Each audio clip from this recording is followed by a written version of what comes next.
What's up, everybody? It's Mark and Patricia once again, and the light is green and I'm just standing here. We are going on another adventure today.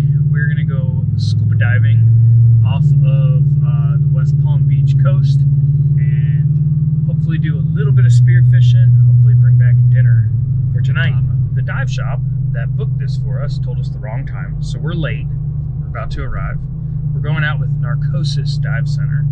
We're going to be diving off the West Coast, East Coast. West Palm Beach on the reefs. I think they call it Breakers Reef. It's like a ledge style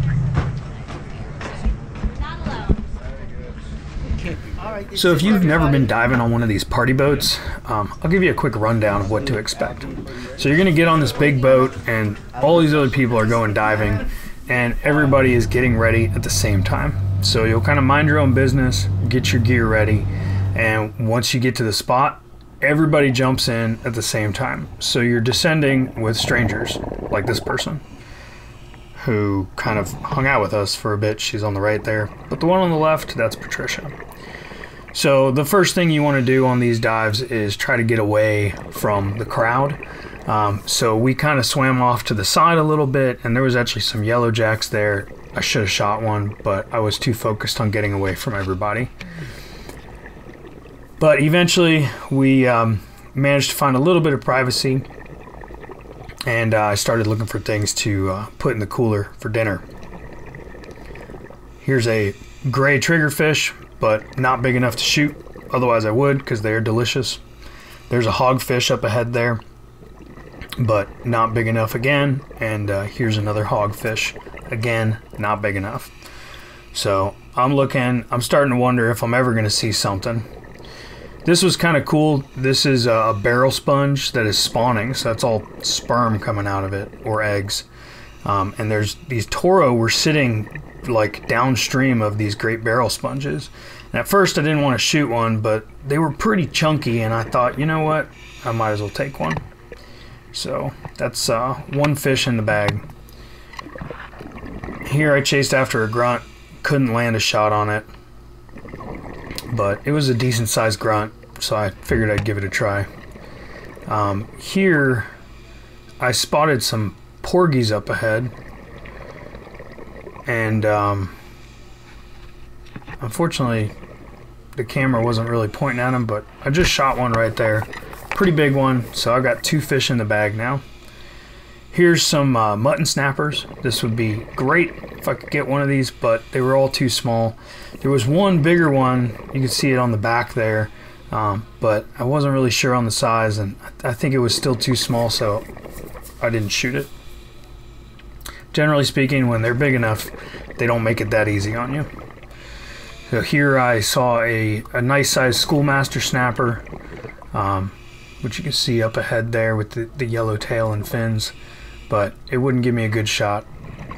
I tried anyway. So here we are on the second dive now, and we were told by the dive masters that we should try to go to the other side of the reef from where most people were, and we might find some bigger fish. So we're swimming across the reef. There's Patricia, and we did see some bigger fish. Here's a midnight parrotfish, but unfortunately we can't shoot those, but they are really cool to see. Now, I didn't really prepare Patricia for this. I kind of forgot to mention that when you spearfish in West Palm Beach, you might meet some friends. So we had this lemon shark come in, obviously because I had dead fish hanging from my stringer, and it basically stayed with us for the rest of the dive. Luckily, Patricia was actually pretty excited about it. I thought she was going to freak out a little bit, but she was pretty excited, and that's good because this lemon shark did not leave us alone. It stayed with us the entire time. So pretty cool experience seeing them cruising around like that.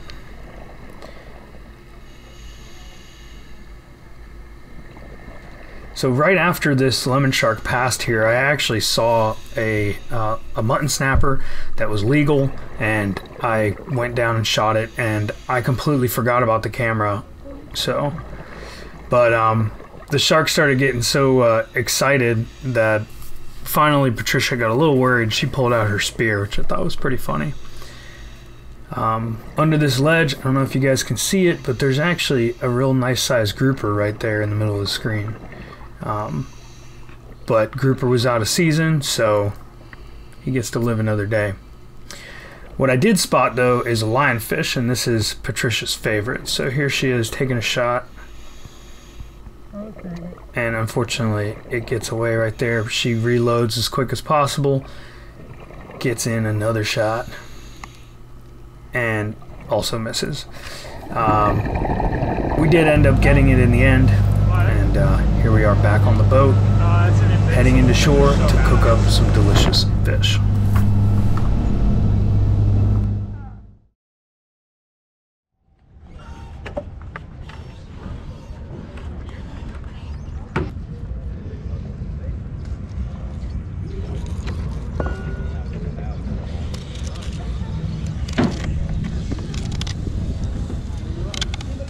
We're back in the kitchen and we're gonna cook up these fish.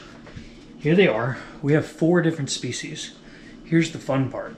One of them's pretty obvious. It's the lionfish. It's these tiny, tiny little fillets. But the other 3, it's not so obvious which ones are which. One of them is a highly sought after game fish, mutton snapper. The other one is the porgy, which is actually related to the sheep's head, which is also highly sought after. But nobody likes eating porgies for some weird reason. It doesn't make any sense to me because I think they're quite delicious and taste just like sheep's head.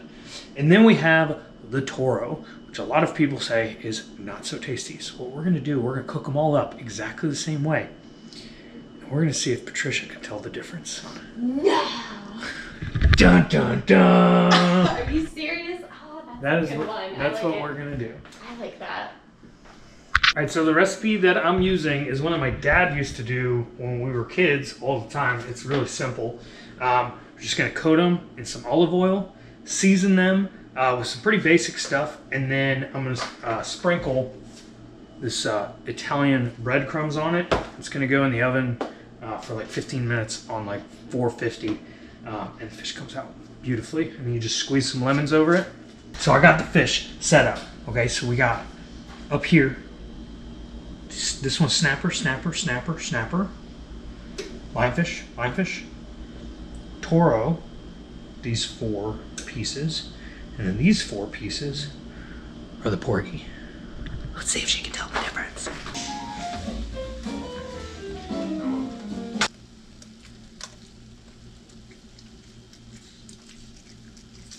So we made these crispy Brussels sprouts, and they pair really nicely with a vinaigrette. One, but I think they're gonna go really nice with this stuff. It's like a Asian sesame, like teriyaki-ish, like it's so good. I think it's gonna go really nicely with these. I think it's gonna be really nice. And now for the taste test. Okay. All right. Here's what we're gonna do. I'm gonna grab a fork. You close your eyes.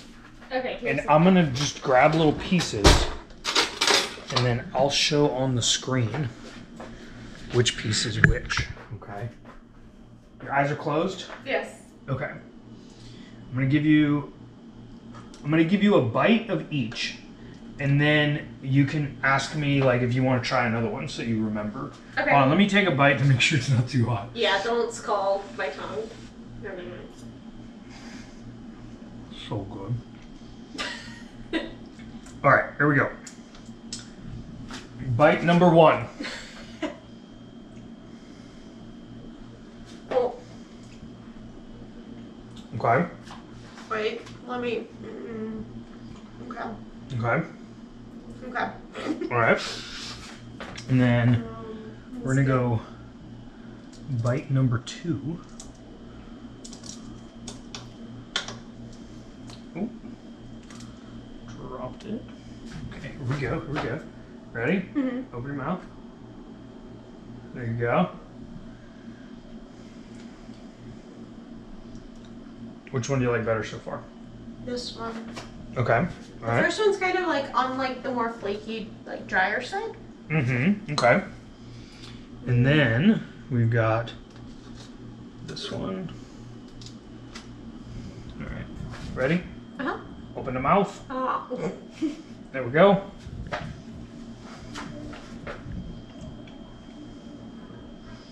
Do you want to retaste any of them? Or can you rank them clearly? Can you give me this one again? I had a lot of lemon. Oh, yeah, we did kind of go crazy on that lemon.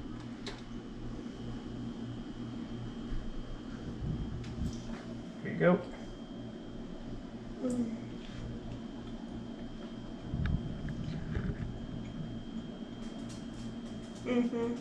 Okay. Can you rank them? Yeah, the second one was my favorite, Okay. followed by the third one, and then the first one. Okay. So middle. So in order, favorite, middle, yeah. last, first. Did you dislike any of them? You can open your eyes now. Did you dislike any of them? The first one was like a little like dry. I didn't dislike them, but if I had to like pick, I probably. Yeah, it did end up getting a little dry. And I took a bite of it. The flavor's awesome. So which one was? So, okay. So, this is the cool part. The one she liked the most was the one most people don't like. No, is it the porgy? No, the Toro. The Toro, seriously? Yeah. Oh, it was so good. So, Huh. So here's a fun little tip for you guys. Toro's actually really good. I've eaten it before and I've done this with other people. The trick is get the skin off. There's a bunch of fish out there that taste terrible with skin on, and one of them is a snook, which is highly regarded as like some of the best fish on the planet. You cook that thing with the skin on, it'll taste like soap, and the same thing goes for this fish and a few other soap fish. So the first one was the porgy, and that firmer texture, that's like what a sheep's head is known for, and it's why they call them poor man's lobster. If you boil that makes sense. and then dip it in butter, so it doesn't get a little like it. I know exactly what you mean. It almost tastes dry. It's not actually dry. It's just like really firm. But that's why they call it poor man's lobster. So, and I've found that it tastes just like sheep's head. So again, that's a trash fish worth keeping. Toro, trash fish, worth keeping. And then the last one was the snapper, which is the one that everybody loves. And it's good, but these other fish are good too. So next time you see one, shoot it. Or if you catch one, throw it in the cooler. All right, guys, that is all that we've got for you today. It is time for us to eat some dinner. Hope you guys enjoyed that video. And all those sharks, how cool were those sharks? They're cool. A little frightening. She was slightly freaked out. You'll see put them in my zookeeper. I started getting freaked out. Yeah, she wanted me to put the fish in the zookeeper. Which we did. And it seemed just it didn't kind help of. at all. I thought it helped. Psychologically, it helped. It helped her mind, but it did not make the sharks go away. Anyway, make sure you guys are subscribed, and we will catch you guys on the next episode. Peace out.